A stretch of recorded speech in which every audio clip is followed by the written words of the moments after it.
O princípio da indução eletromagnética é aplicado em diversos equipamentos, como motores e geradores elétricos, transformadores, microfones e muitos outros. A proposição referente às correntes induzidas em circuitos fechados foi descoberta por Heinrich Friedrich Lenz em 1834. Ele estabeleceu que a corrente induzida num circuito será sempre contrária ao fenômeno que a produziu. Este é o princípio básico da lei que levou seu nome, a Lei de Lenz, que é um dos temas desta aula com o PC. Olá, pessoal. Estamos de volta para continuar o nosso curso de eletromagnetismo. E na aula de hoje, nós vamos começar a falar sobre indução magnética. O primeiro conceito de fluxo de indução. Bom, você deve se lembrar o que é o campo magnético e como ele pode ser visualizado. O campo magnético, constituído por linhas que partem do norte e se dirigem para o sul, no caso de um ímã em forma de barra. Se nós tivermos uma espira ou um solenoide, nós vimos na última aula que nós também podemos fazer uma analogia entre as faces da espira ou as extremidades desse solenoide com um ímã em forma de barra. Pois bem, o fluxo de indução é uma grandeza física que dá uma ideia para a gente da quantidade de linhas do campo que passam por dentro de uma espira.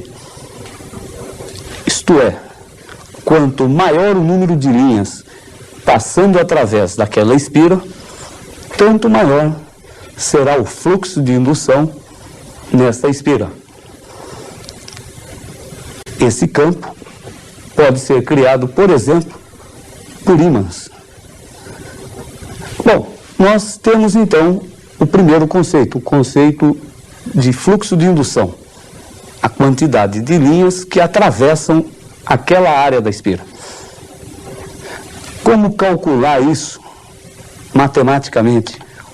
Que expressão nós devemos usar para calcular o fluxo de indução em uma espira? Acompanhe então na nossa primeira tela. O fluxo de indução magnética nessa espira de área S é dado pela expressão ds cosseno φ. B é o vetor indução magnética através da espira. Nós estamos considerando aqui um campo magnético uniforme. S é a área da espira. E θ é o ângulo formado pelo vetor normal à face da espira e o campo magnético B é o ângulo θ. A indução magnética, como nós já vimos em aulas anteriores, será medida em Tesla. S, a área da espira, no sistema internacional, medida em metro quadrado. E o fluxo de indução magnética será medido em Weber. O símbolo WB e atenção W maiúsculo. O Weber é a mesma coisa que o Tesla por metro quadrado. E você deve estar se perguntando para que serve isso. Você conhecer o fluxo de indução através de uma espira é muito importante. Porque existe uma lei na física que estabelece o seguinte: se o fluxo de indução magnética através de uma espira variar, nesta espira irá surgir uma corrente elétrica. Você gostaria de anotar esse resumo? Anote então. Se o fluxo de indução magnética em uma espira variar, surge uma corrente elétrica nessa espira, que será chamada de corrente induzida. Se o fluxo varia, surge na espira uma corrente induzida. Esse princípio de funcionamento de vários tipos de geradores.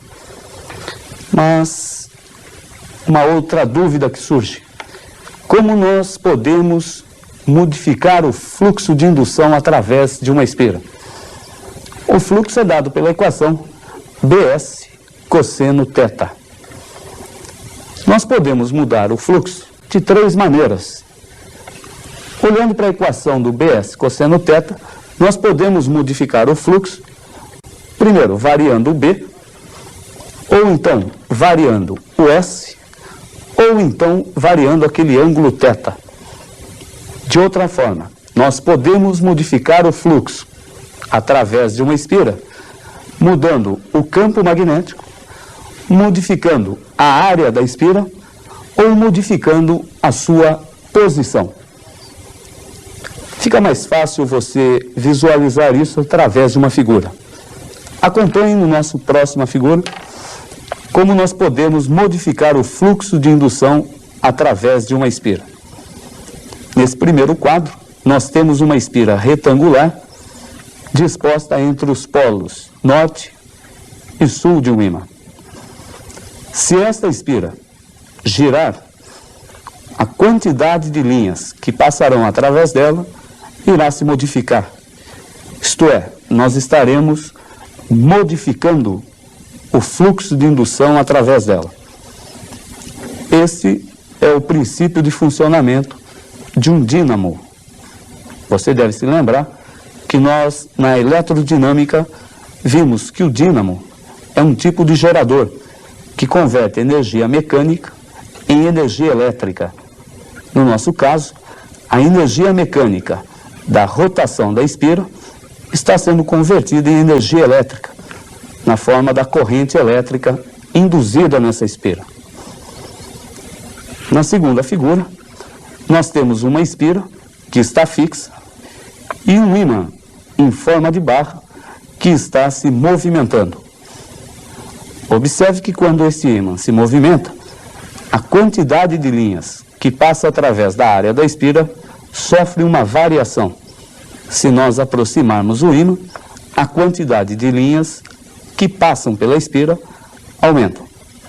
Se nós afastássemos o ímã, a quantidade de linhas passando por dentro da espira iria diminuir. Então, até agora nós modificamos o θ e modificamos o B.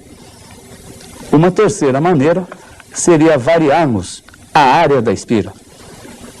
Note que nessa espira retangular, um dos seus lados é móvel. Quando ele se desloca lá para o fundo da figura, a área da espira aumenta e a quantidade de linhas que passam através dela também aumenta. Com isso, o fluxo de indução através da espira aumentou. Vimos então o que é o fluxo, como ele pode ser medido, BS cosseno θ, e vimos o que acontece com a espira quando o fluxo de indução magnética através dela sofre uma variação. Mas nada disso teria utilidade se nós não falássemos na lei de Lenz. A lei de Lenz nos permite descobrir o sentido da corrente elétrica induzida na espira quando o fluxo de indução magnética através dessa espira sofre uma variação. Anote a lei de Lenz para depois nós aplicarmos. Lei de Lenz. Os efeitos da corrente elétrica induzida sempre se opõem às causas do seu aparecimento. Os efeitos da corrente elétrica induzida sempre se opõem às causas do seu aparecimento. Vamos supor esta espira colocada entre os polos de um ímã. Polo norte e polo sul. As linhas de indução do campo magnético estão passando através dessa espira. E vamos admitir que nós afastemos um ímã do outro. Com isso, o B estará modificando-se, estará ficando menos intenso. Logo, o fluxo através dessa espira, nesse sentido, estará diminuindo. A corrente elétrica que vai surgir nessa espira vai tentar se opor ao caso agora da diminuição do fluxo B. Logo, a corrente irá induzir um fluxo para tentar reverter essa situação. O fluxo induzido nessa espira, ou o campo induzido nessa espira, vai ter sentido dado pela lei de Lenz. Com isso, nós podemos aplicar a regra da mão direita e descobrir como é a corrente que surgirá nessa espira. Se o fluxo nesse sentido diminui, a corrente induzida vai tentar reverter a situação. Essa é a lei de Lenz. O sentido da corrente elétrica induzida sempre se opõe àquilo que provocou o seu aparecimento. Isto é, se o fluxo diminui, a corrente vai tentar fazer com que o fluxo torne a aumentar. Se o fluxo aumentou, a corrente vai surgir de maneira a diminuir aquele fluxo. Na nossa próxima aula, nós vamos complementar esse estudo falando um pouco sobre a lei de Faraday-Newman, que nos permite calcular a diferença de potencial ou a força eletromotriz induzida nessa espira. A gente fica por aqui. Na próxima aula, nós retomamos o assunto. Até lá!